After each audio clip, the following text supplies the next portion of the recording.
कदाचित कुठली मंदिराची जागा विकली असेल मनोज प्रधानी म्हणून ते म्हणाले असेल. एवढा सोपं नाहीये. त्यांनी त्यांच्या खाते उघडावे.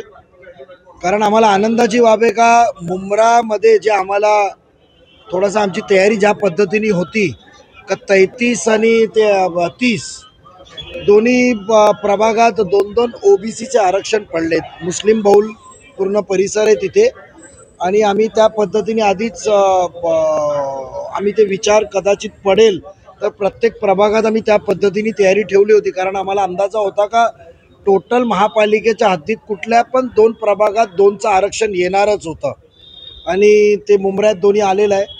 पण खरं म्हणजे आज वातावरण खूप चांगलं आहे. बरेचसे कार्यकर्ता इच्छुक उमेदवार या निवडणुकीची वाट पाहतात आणि अंदाजे 9 वर्षानंतर ही निवडणूक पार पडणार आहेत. म्हणजे शेवटचा मतदारांसमोर आम्ही सर्व 2017ला गेलो होतो आणि आज आपण बघितलं तर या जानेवारीला 9 वर्ष होऊन जातील. तर 9 वर्षानंतर आम्ही परत स्वतःसाठी मतदारांसमोर जाणारे नवीन मतदार आलेले आहेत.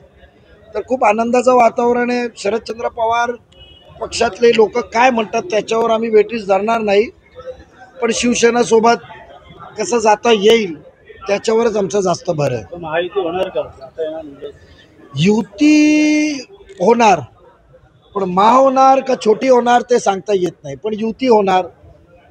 पण एकटे चलोचा पण नारा आला. पक्षाने सांगितलं तर आमची जाण्याची तयारी ती आधीच आम्ही तुम्हाला सांगितलेलं आहे की आमचे उमेदवार आम्ही 2 दिवसापूर्वी 85 सीट्सवरचे उमेदवार ओबीसी सह आता आम्हाला थोडासा नवरा बायको बघून थोडासा इंटरचेंज करायला लागेल. पण तत्वतः कुटुंब म्हणून जे जे उभे राहणार आहे त्याची आमची तयारी 85 जागेवर तर झालेली आहे. मागच्या वेळी फक्त राष्ट्रवादी काँग्रेस पक्ष संयुक्त असताना फक्त 76 का 86 जागेवर लढलं होतं. बाकीची जागा काँग्रेसना युती होती, काँग्रेसला सोडली होती. पण यासोबत आता एक 1-2 दिवसात आमच्या हालचाली सुरू होतील. आज आरक्षण डिक्लेअर झाल्यानंतर थोडीशी याद्यांमध्ये दुरुस्त करायला लागेल, काही इंटरचेंज करायला लागेल. त्या पद्धतीचे निर्णय आम्ही 2 दिवसात घेऊ. पण जी प्रक्रियेची सर्व अतूटपणे वाट पाहत होते, राजकीय कार्यकर्ता वाट पाहत होते, त्याची प्रक्रिया सुरू झाली. आमची एवढीच प्रार्थना आहे की ही प्रक्रिया पूर्ण निकालापर्यंत जावी, मध्ये कुठला अडथळे येऊ नये.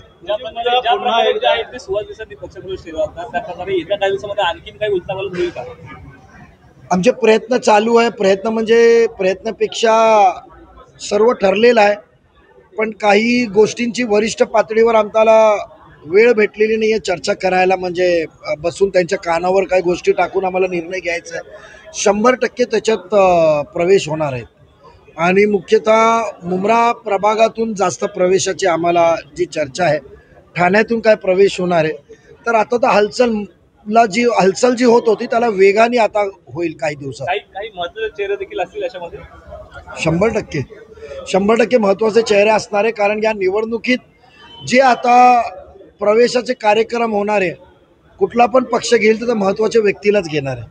कारण आता बाकीच्या सर्व पक्षांमध्ये आपल्या निवडणुकीला सामोरे ठेवून जे तिकीट वाटप आहे ते सर्व हाऊसफुल व्हायला आलेलं आहे. शिवसेनेचा आधीच हाऊसफुल झालेला आहे, भाजपमध्ये हाऊसफुल आहे, आम्ही पण हाऊसफुल व्हायला आलो आहे. तर जे आता होईल ते महत्त्व निर्णायक चेहरेच येतील. अर्ज आले का तुमच्याकडे? अर्जाची सुरुवात आम्ही सोमवारपासून सुरू केलेली आहे. तर काल ऑफिसला गर्दी खूप होती. मी त्याचा आकडा घेतलेला नाही कारण मी 2 दिवस सोलापूर खानदेश या दौऱ्यावर होतो. तर नक्की मी आज संध्याकाळी अहवाल घेणार आहे. पण अर्ज द्यायला आमच्या पक्षातून सुरुवात झालेली आहे. प्रत्येक कार्यकर्त्यांना संधी मिळाली पाहिजे त्या दृष्टीने काही स्थानिक पातळीवरती बघा, वारंवार आपण मागील 4 टर्म मी निवडून येतोय. देवाच्या कृपेने आम्ही बघितलंय का सहसा 20%च्या वरती कधी सभागृहात बदल झाला नव्हता. मी आता पण आयुक्त आम्ही सर्व अनौपचारिक चर्चा करत होतो, बसलो होतो. मला वाटतं की याच्यात नवीन चेहऱ्यांना संधी दिली पाहिजे. थोडासा बदल ज्या पद्धतीने महायुतीतले घटक पक्षांनी आपल्या आमदारकी वाटपमध्ये केलेलं आहे, मंत्रींमध्ये केलेलं आहे, मंत्री महोदयांमध्ये बदल केलेला आहे, त्या पद्धतीचा इथे पण बदल होणं गरजेचं आहे. आणि मी त्या पद्धतीचा प्रत्येक प्रभागात मॅक्झिमम राष्ट्रवादी काँग्रेस पक्षाचा प्रयत्न असेल की नवीन चेहऱ्यांना संधी द्यावी.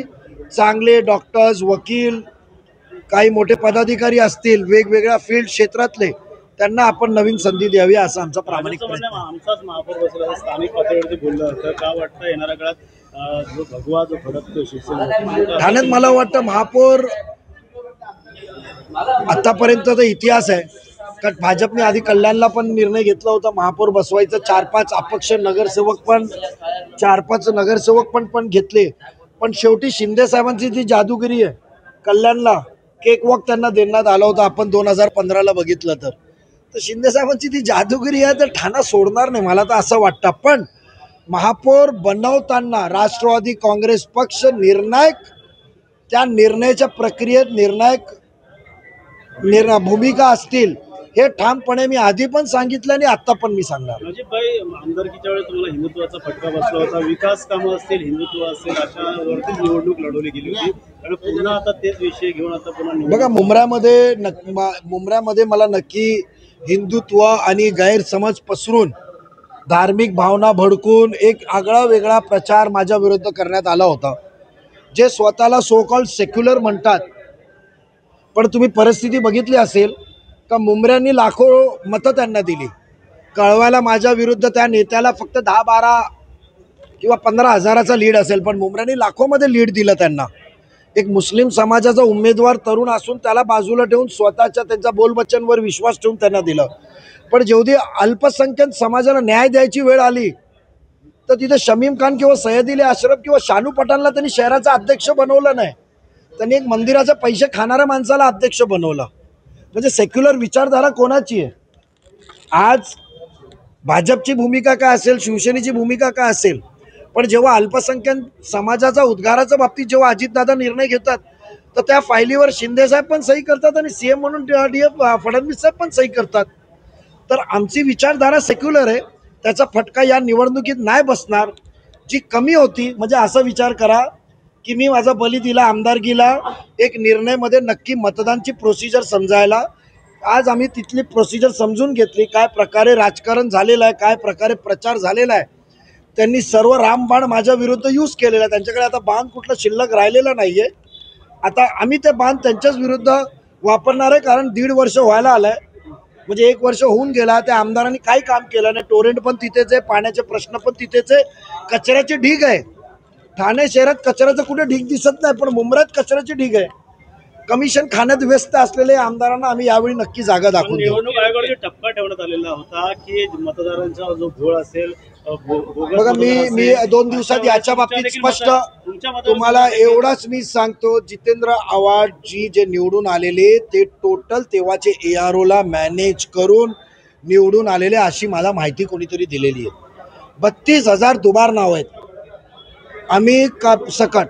त्याच्यानंतर 10,000 नावं जे दोस्ती आणि परिसर, म्हणजे ते कल्याण ग्रामीणचा जो विधानसभा आहे 144 मला वाटतं त्याचा नंबर, त्यातले मतदार म्हणजे पुरावे पण त्याचे दोस्ती आणि याचे, जे त्यांचे उत्तर भारतीय गावातले काही मानणारी लोक होती त्यांची 8,000 लोकांची नावं कुठे टाकली आहे? वफामध्ये टाकली आहे, अमृतनगरला टाकली आहे, अशी नावं टाकली आहेत. काही अमृतनगरची यादीला मतदान केंद्र दिलेलं आहे. अमृतनगर, दर्गा, शिवाजीनगर या परिसराच्या मुस्लिम समाजाला ते त्यांच्या विरोधात होते मागच्या निवडणुकीत. त्या यादीत त्यांना मतदान दिलेलं आहे गोलाईनगर, कळव्याला, आणि काही चाळी कलव्यातली आहे जे गणेश सालवीचं वर्चस्व आहे तिथे, तिथली लोक मुंब्र्याला मतदान दिलेलं आहे. अशा प्रकारचा सुनियोजित कार्यक्रम होता. त्याच्यात आम्ही खूप प्रयत्न केला की ती नावं वगळावी, पण निवडणूक आयोगाचा शेवटचा जो टप्पा होता की त्या वर्षी बदल करू नये, पण यावेळी आम्ही कलेक्टरला परत पूर्ण PDF नावं सकट दिलेली आहे. आमचा बहुतेक गुरुवारी आम्ही पत्रकार परिषद घेणार आहे. तर जे स्वतः मत चोरीच्या आंदोलनात नेत्यांच्या बाजूला जाऊन बसतात, स्वतः मतचोरींमध्ये मोठे मोठे गप्पा मारतात, त्यांनी एवढंच सांगावं की आम्ही हे निदर्शनात आणून दिल्यानंतर नको त्या गोष्टीवर त्यांचा 11चा भोंगा आहे, सकाळचा भोंगा नाही, 11चा भोंगा आहे. भोंगा उघडतं तर या मतदार यादीवर अजून का ते गप्प आहे? त्यांचा मतदार यादीमधला एक त्यांचा तौसिफ कोकाटे नावाचा बंदा आहे, त्याची कॉल रेकॉर्ड चेक करा, गुगल लोकेशनचं चेक करा. पोलिसांना सांगून आम्ही गोपनीयरित्या ते काढायचं आम्ही पत्र दिलेलं आहे. ARO बरोबर किती संपर्क आहे त्याचा, डेली किती वेळा बोलतो व्हॉट्सअप कॉलवर, सर्व माहिती पडेल. का सेंटरमध्ये काय तर कळवा मुंब्रामध्ये टोटल यादीचा घोळे ते दुरुस्त केल्याशिवाय आम्ही मतदान आपला निवडणूक होऊ देणार नाही. त्याच्या आधी आम्ही सर्व दुरुस्त करणार. चिटिंग करून जिंकून आलेले तर त्यांना तर कुठला अधिकारच नाही आहे मतचोरीवर किंवा या सर्व भूमिकेवर बोलायचं. स्वतः चोरी करून निवडून आलेत. आम्ही तुम्हाला त्याचं प्रेझेंटेशन देऊ काही दिवसात.